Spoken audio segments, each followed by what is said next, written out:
Hello guys, welcome back to my channel Rupali dot Ganesh. কেমন আছো? আশা করছি ভালো আছে। Good evening. তো এখন বাজে প্রায় 2টোর মতন, আর এই যে আমি ভাত খেতে বসেছি।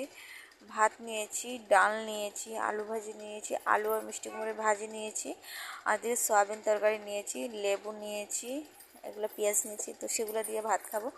তো ঝটপট করে খাচ্ছি আমি, আর যেহেতু খিদে পেয়ে গিয়েছে, আর এদিকে তো না খেলে হবে না।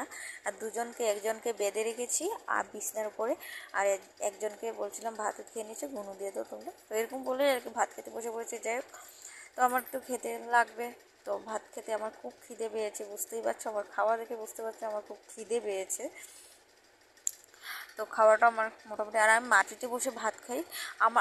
মানে আমাদের ঘরে আর কি, মানে আমাদের ঘরে এই ডাইনিং টেবিল নেই। আর ডাইনিং টেবিল আনতে আর কত টাকা, তার জন্য কোনো কিছু না, আনতে পারবো, কিন্তু আনার জন্য না, এই রাখবার জায়গা নেই, রাখার জায়গা নেই। আমাদের তো আর 2টো রুম, একটা রান্নাঘর, একটা এক রুমের ভিতরেই সব কিছু।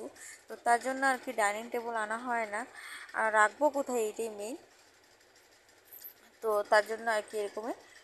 তো যাই হোক, একটা ডাইনিং টেবিল আনবো, আমার খুব শখ ডাইনিং টেবিল আনবো।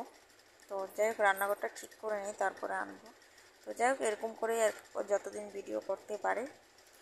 তো যাই হোক, তোমরা আমার ভিডিওগুলো ভালো লাগলে লাইক শেয়ার কমেন্ট অবশ্যই করো। আমারে কিন্তু একদম সাহায্য করো, আমি যাতে এগিয়ে যেতে পারি।